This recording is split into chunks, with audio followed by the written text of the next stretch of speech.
before 2012, do we remember how we used to consult Indians to build software for Nigerians? Can we remember? Can we remember? Indians with their horrible English. Can you remember?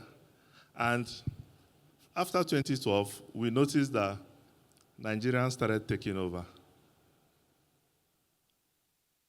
How many of you can remember at this point building a software and the next thought is going to India? Does anybody do it now? So the point is that Nigeria is actually taking over.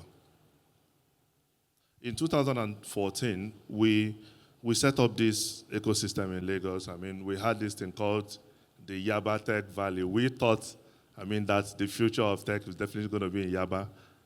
So then we have the CC Hub, we have the Idea Hub, and then we had Bosun used to manage the CC Hub.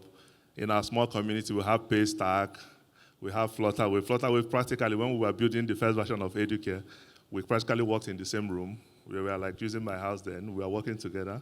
We have so many other great guys. InterSwitch was some steps ahead of us. So we were building these things. OO used to be that guy that brings everybody together.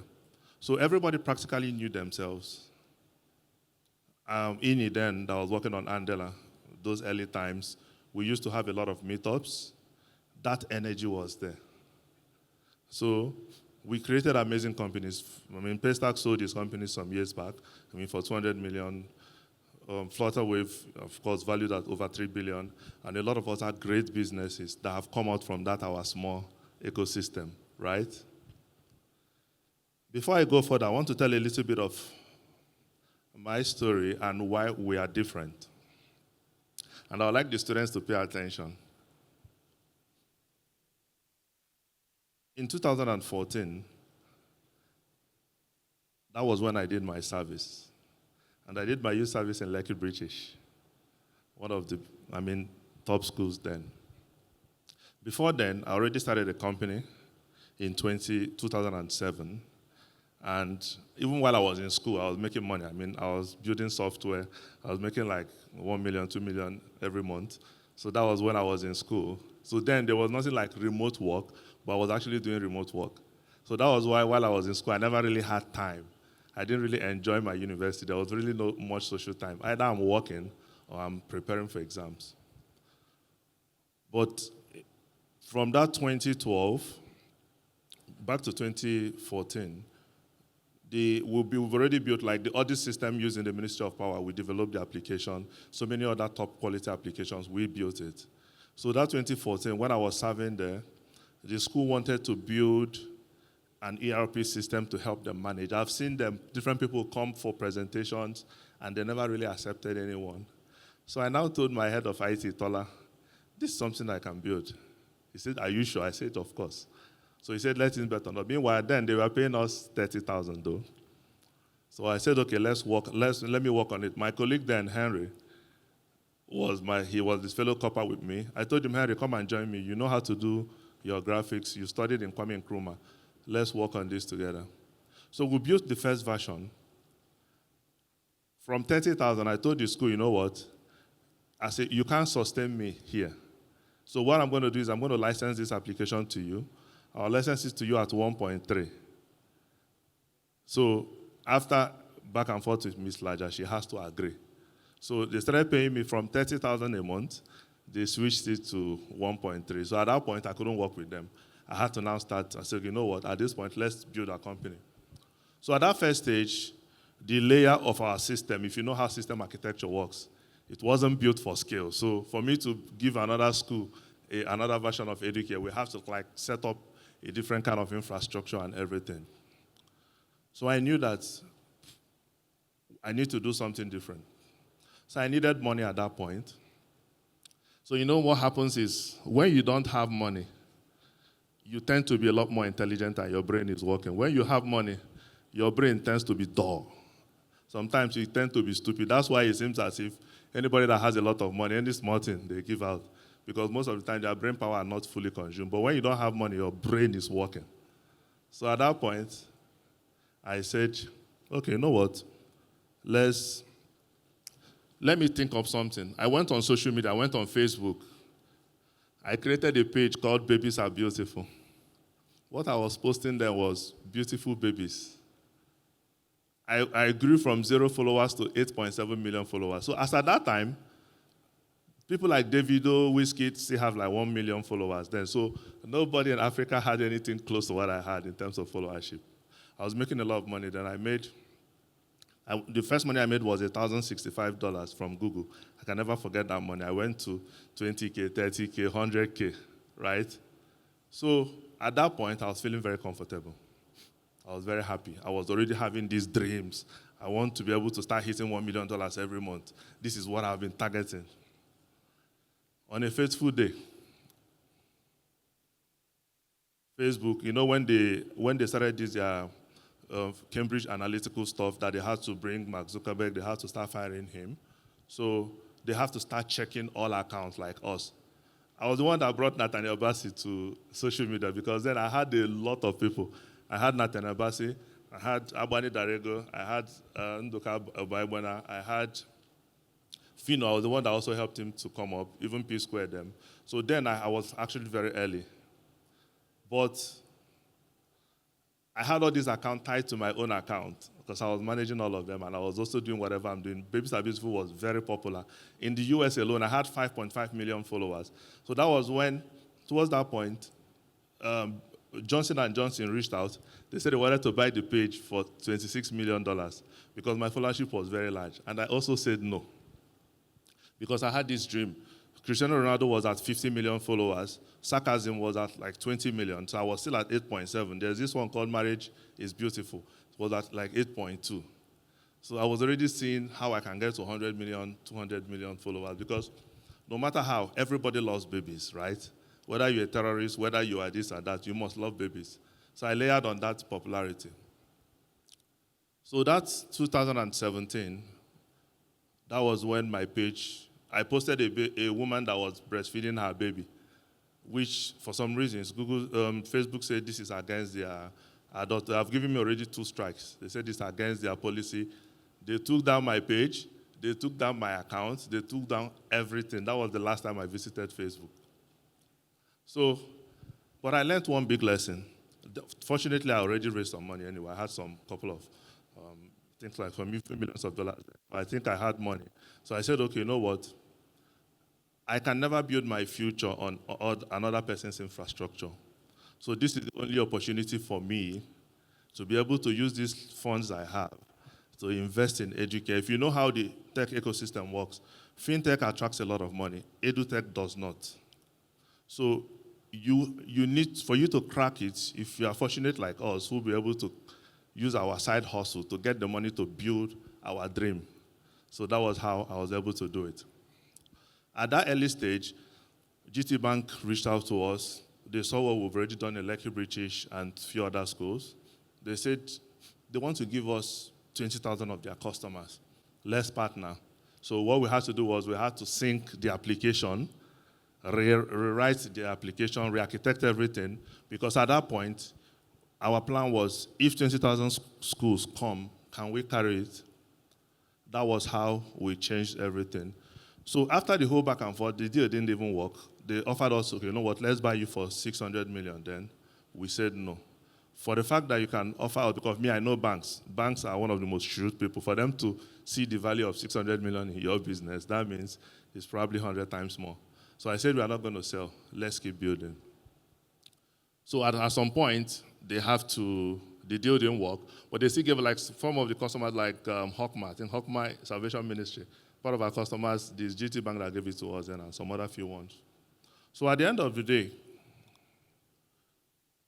we didn't raise capital because in the space then, the popular thing is, Jason came with Iroko TV, I think was the one that raised the first popular fundraiser that made everybody believe that, okay, we can raise external capital. Ini came and raised money, different other people. YC started becoming interested in our ecosystem, and we started growing.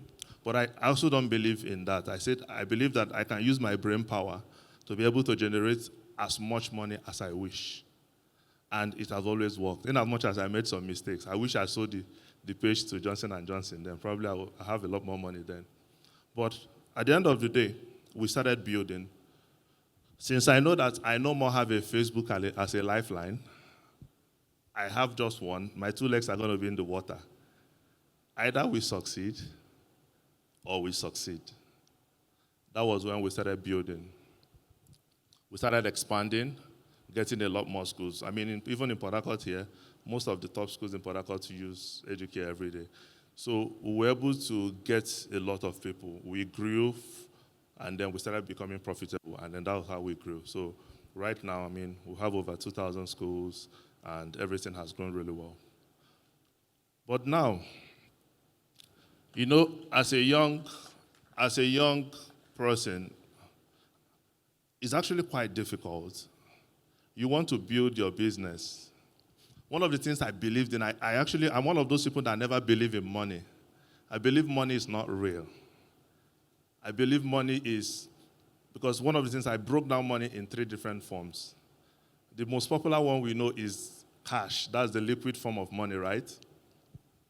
But there's another form of money which is the solid state. For instance, this my phone is money, right? This my dress is money. If I want to convert it to liquid state, I will just sell it to you and then you give me the liquid form, right? But then there's another part of money that most of the time we don't really understand the power, which is the gaseous state. I call it the brain money. The difference between Dr. Sam and probably the next person is not because he has a bigger head. It's because he has developed himself so much that his brain yields millions and billions of dollars, right? So the point is, at every point in time, you want to start a business, right? You don't have money to hire a quality engineer. You are coming to this engineer to say, guy, I beg, this is the beautiful idea. Let's build it together. I'll give you 20% equity. Come and join me. Do you know what you did? A transaction actually happened. Because if you check the cost of paying that engineer, let's say an average of 5K per month, and you pay for like a year, that's like 60K, right? So you actually raised a $60,000 without actually making any form of financial transfer. I don't know if that makes sense. That is how, another form of money is also credibility. I can come to where they are selling a car. Give me this car. I'll give you back, I'll give you the money in 2 months. In finance, they call it spontaneous financing, right? But I use my credibility to do what? To acquire that. That's good. So a lot of us focus a lot on the cash.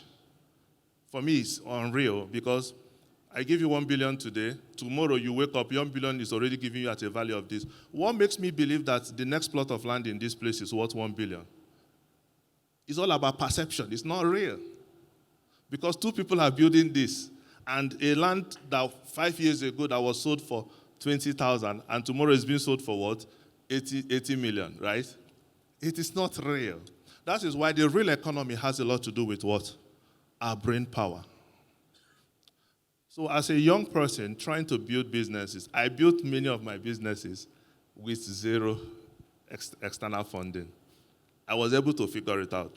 Sometimes I'm in my room, I'm thinking, I'm meditating, I'm exploring those new ideas. And many of these ideas, what I needed was just my laptop.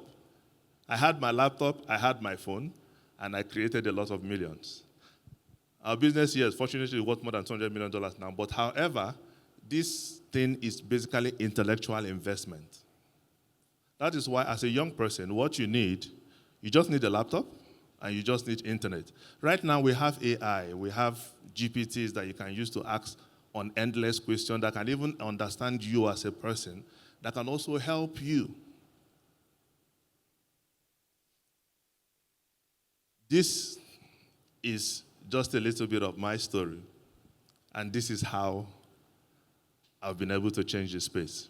A lot of my other guys, like even GB, Shola, them, you see that and another thing I've learned is, if you want to build something that makes sense, it is usually better to build from inside to outside.